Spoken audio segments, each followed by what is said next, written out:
벌써 2025년 상반기가 지나가고 있습니다. 사건, 사고도 많았던 뜨거웠던 상반기를 정리하면서 과연 어떤 종류의 ETF가 수익률이 좋았는지 함께 수익률 성적표를 확인해 보겠습니다. 안녕하세요. 금융자산 10억이 목표인 우한 짠테크TV의 웃짠입니다.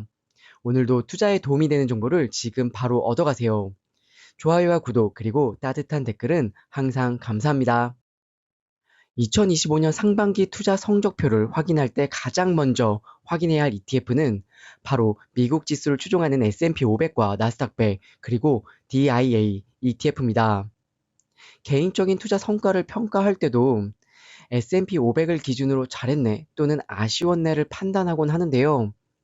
그만큼 S&P 500과 나스닥 100은 단순한 ETF를 넘어서 투자 시장의 나침판이자 기준점이 되는 지표이기 때문입니다.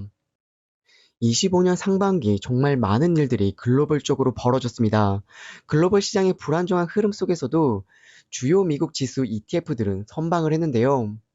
S&P 500을 추종하는 VO는 3.77% 상승을, 기술주 중심의 나스닥 100 ETF인 QQQ는 4.96% 상승을 기록했습니다.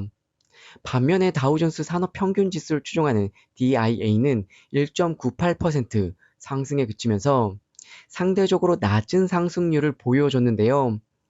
트럼프 관세 정책, 이스라엘과 이란 정책, 굵직한 대형 악재 속에서도 이 정도면 정말 선방했다고 볼 수 있을 것 같습니다. 다음으로 살펴볼 ETF는 우리에게 꾸준한 현금 흐름을 안겨주는 배당형 ETF들입니다. 배당형 ETF는 크게 두 가지 종류로 나뉘어집니다. 첫 번째는 SCHD와 같이 배당 성장에 집중하는 배당 성장형 ETF입니다. 두 번째는 높은 배당률을 자랑하는 제피와 같이 고배당주인데요. 먼저 배당 성장주 ETF의 수익률을 확인해 보겠습니다. 배당 ETF답게 배당금까지 모두 포함한 토탈 수익률로 그 진정한 성과를 확인해 볼 건데요. 대표적인 배당 성장주 ETF인 SCHD, VIG, DGRO의 2025년 상반기 성적을 확인해 보면 SCHD는 마이너스 0.92% 하락으로 다소 아쉬운 모습을 보여줬습니다. 반면에 VIG는 4.19% 상승을, DGRO는 4.41% 상승하면서 비교적 선방을 넘어선 수익률을 기록했는데요. 특히 VIG와 DGRO는 S&P 500보다 높은 수익률을 기록했다는 점이 눈에 띄입니다. 그 이유가 바로 두 ETF가 SCHD보다 기술주의 비중이 더 높게 가져갔기 때문입니다. 기술주 강세장이 이어지면서 배당 성장이라는 큰 틀 안에서도 어떤 섹터에 더 집중했느냐에 따라서 희비가 엇갈린 상반기 결과라고 볼 수 있습니다. 수익률만 놓고 보면 SCHD가 다소 아쉬울 수도 있는데요. 그렇다고 SCHD가 전혀 나쁜 ETF는 또 아닙니다. 상반기 동안 최대 하락폭인 MDD를 확인해보면 SCHD가 왜 방어형 배당주로 불리는지 그 이유를 알 수가 있습니다. 25년 상반기 최대 하락폭을 비교해보면 SCHD는 마이너스 16.14%를 하락한 반면에 S&P 500을 추종하는 부는 마이너스 18.69% 하락을, 나스닥 100을 추종하는 QQQ는 무려 마이너스 22.2% 하락을 했습니다. 단기적으로 올해 상반기만 이런 결과를 보여주는 게 아닙니다.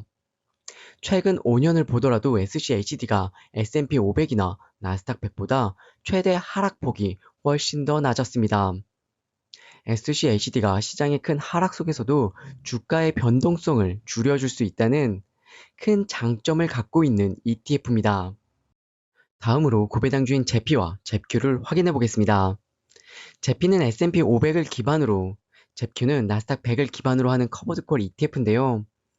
25년 상반기 동안 제피는 플러스 1.95% 상승을 기록했지만 잽큐는 0.39% 상승하면서 다소 부진한 모습을 보여줬습니다. 다음으로는 올해 제가 특별히 주목하고 추천드렸던 금융 섹터의 ETF입니다. 금융 대표 ETF로는 XLF와 IYF 그리고 VFH가 있는데요. 각 ETF는 투자 전략과 구성 종목에 따라서 조금씩 차이가 있습니다. XLF는 대형 금융주에 집중 투자를, IYF는 중형주와 대형주에 고르게 분산 투자하여서 조금 더 안정적인 균형을 추구하는 ETF입니다. 마지막으로 VFH는 상대적으로 중소형 금융 종목들이 많이 포함된 ETF입니다. 그럼 이들의 올해 수익률은 어땠을까요? IYF가 8.06% 상승으로 가장 좋은 성적을 기록했습니다. 이어서 XLF가 7.58% 상승을, 그리고 VFH가 6.73% 상승을 보여줬습니다. 이제 하반기부터 금리가 인하되기 시작할 것이라는 기대감이 커지면서 금융 섹터는 앞으로 더 뜨거운 주목을 받을 가능성이 커지게 됐습니다. 그 이유는 금리가 내려가면 대출의 수요가 증가하게 돼서 금융기관의 자금 조달 비용이 감소하게 되고요. 은행, 보험사 같은 금융기업들의 실적을 끌어올릴 수 있는 강력한 동력이 될 수 있기 때문입니다.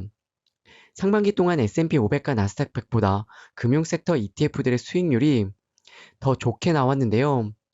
하반기 금리 인하에 대한 시장의 강한 기대감을 이미 여실히 반영한 것으로 저는 보고 있습니다.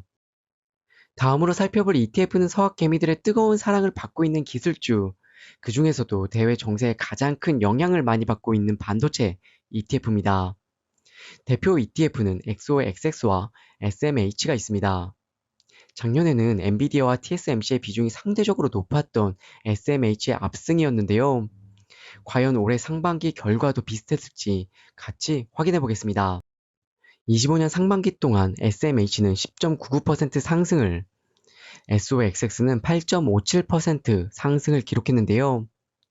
역시 엔비디아의 파죽지세 상승 덕분에 SMH가 상반기에도 더 높은 수익률을 차지를 했습니다. 25년 상반기 수익률 결과를 보면 기술주는 최대 하락폭도 컸지만 회복 탄력성도 높았던 만큼 상승률도 높았다는 것을 알 수가 있습니다. 상반기 수익률 랭킹을 살펴보면 수익률 1위는 반도체 ETF인 SMH, 유일하게 10% 이상의 수익률을 기록했습니다. 2위 역시 같은 반도체 섹터의 SOXX가 차지하면서 역시나 기술주의 힘을 또 보여줬습니다. 마지막으로 3등은 금융주 ETF인 IYF가 이름을 올렸네요. 섹터별로 자세히 살펴보면 기술주, 특히 그 중에서도 반도체의 상승률이 가장 높았습니다. 다음으로는 금리 인하에 기대감이 있는 금융주가 좋은 수익률을 보였습니다. 반면 가장 상승폭이 약했던 섹터는 의외로 배당주였는데요. 하지만 배당주는 수익률이 낮았던 대신에 주가의 변동성은 훨씬 더 작았다는 점도 우리가 중요하게 볼 수 있는 부분입니다. 우리가 상반기에 어떤 종목과 섹터가 상승했는지 정확하게 알고 있다면 하반기 투자 계획을 세울 때 훨씬 더 유리한 고지를 점할 수가 있을 겁니다. 여러분이 가지고 계신 ETF는 이 순위 중에서 몇 위쯤에 해당하시나요? 여러분의 ETF들이 어떤 것들이 있는지 댓글로 알려주세요. 오늘은 2025년 상반기 ETF 결산을 시원하게 마무리해보았습니다. 오늘의 이야기가 여러분의 투자 인사이트를 넓히는데 조금이나 도움이 되셨길 바랍니다. 유익하셨다면요, 좋아요와 구독 꼭 부탁드리겠습니다. 따뜻한 응원의 댓글도 많이 남겨주세요. 여러분의 참여가 저에게는 큰 힘이 됩니다. 오늘도 시청해주셔서 정말 감사합니다.